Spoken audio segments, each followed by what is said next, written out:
Bonjour à tous, ici Donald Blachon, cofondateur du groupe Duraplast Securitank. Aujourd'hui, nous allons parler des différentes solutions de stockage d'engrais liquides.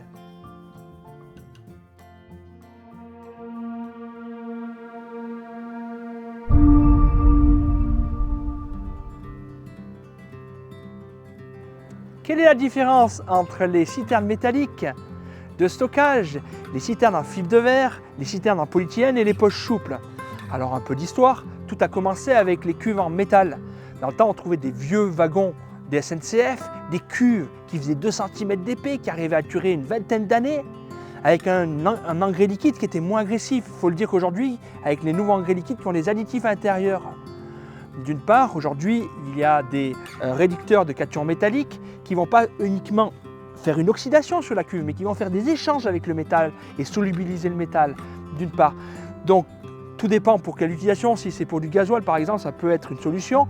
Pour l'engrais liquide, c'est relativement déconseillé. Il y a également d'autres solutions de stockage en fibre de verre qui ont plutôt un certain âge. Dans ces solutions de stockage en fibre de verre, c'est pas mal pour des gros stockages, 100, 200, 300 mètres cubes. Mais moins polyvalente, elle doit être mise dans un bac de rétention avec un génie civil important. Il faut une dalle importante pour pas que ça bouge. Il faut un vrai bac de rétention autour. Donc, il peut être relativement coûteux en prenant le génie civil avec et les inconvénients que ça peut amener. Effectivement, quand il pleut, le bac de rétention se remplit d'eau. Si vous avez un bac aux normes étanche, il va falloir le vider. Et souvent des cuves assez hautes. Donc, il ne faut pas qu'il y ait trop de vent non plus. Il faut que ce soit assez stable. Également, vous pouvez avoir des solutions de stockage en polyéthylène. Alors là, encore une fois, il y a polyéthylène et polyéthylène. Vous pouvez prendre du polyéthylène pas cher, butène, naturel, où vous allez broyer et mettre un colorant avec. Vous pouvez prendre un polyéthylène hexène sur lequel vous allez avoir du copain de teinte et masse qui a avec des additifs UV élevés comme du UV16. Il faut le savoir que dans le marché français aujourd'hui, vous pourrez trouver des cuves en polyéthylène qui vont du UV01, ça veut dire 1 an, à UV08, ça veut dire 8 ans, à pleine exposition d'agressivité, ce qui n'est pas tout le temps le cas. Donc 8 ans, vous pouvez quasiment multiplier par 2.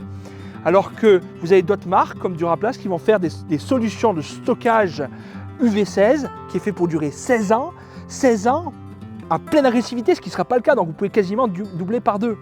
Donc il y a polyéthylène et polyéthylène. L'avantage des cuves en polyéthylène, c'est que vous pouvez les déplacer facilement avec un télescopique. Vous n'avez pas besoin de faire de grand génie civil. Si vous voulez les mettre sur un sol stabilisé avec du sable, vous pouvez. L'idéal, c'est de faire une petite dalle, mais il n'y a pas besoin de faire, comme dans les autres solutions de stockage, des dalles conséquentes et coûteuses à la fois. C'est également des solutions qui reçoivent tous les produits, c'est-à-dire aujourd'hui vous avez du phosphore, de la potasse, de la solution additivée, de la solution avec des inhibiteurs d'uréase qui sont agressives. Vous n'avez qu'à regarder dans vos locales phytosanitaires, tous les produits agressifs sont stockés dans quoi? Du polyéthylène.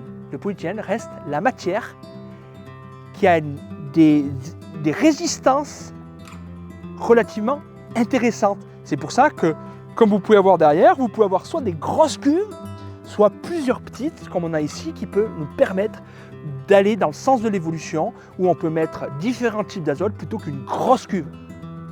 Également, le polyéthylène est une matière qui est relativement isolante, donc il y a des azotes aujourd'hui qui sont fragiles au froid et qui peuvent se détériorer en présence de gel, ce qui n'est pas le cas avec les cuves en polyéthylène, qui est déjà une matière isotherme. Et en plus de ça, quand vous parlez sur les cuves double paroi, on a des cuves plutôt qui sont isolées. Et pour finir, vous avez la mode de la poche souple. Alors la poche souple, c'est plutôt pas mal pour faire des réserves incendies par exemple. Ça reste une solution économique, mais relativement fragile. Alors ça a été une grande mode, il y a beaucoup de gens qui sont équipés de poches il y a des années. Et aujourd'hui, ils font demi-tour, comme c'est le cas de l'agriculteur aujourd'hui. Il a eu quelques soucis avec la poche, il a dit je veux plus de poche, je veux un truc costaud qui dure dans le temps. Effectivement, il faut le dire, même si beaucoup en font, et nous en faisons également. La poche est sensible aux rongeurs, il faut faire attention à l'agressivité, par exemple une vent, une tuile, une tôle qui percerait avec un produit dangereux. Donc pour l'eau, c'est moins important, pour l'azote, c'est plus dangereux. Et également, souvent, si on veut dormir tranquille, il faut faire un vrai bac de rétention en béton armé avec un toit dessus. Et quand vous prenez les deux, ça revient relativement cher.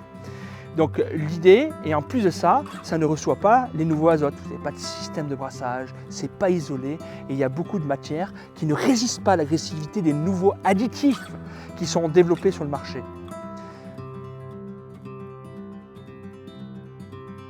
Merci à tous d'avoir visionné cette vidéo. Nous espérons avoir répondu à toutes vos questions.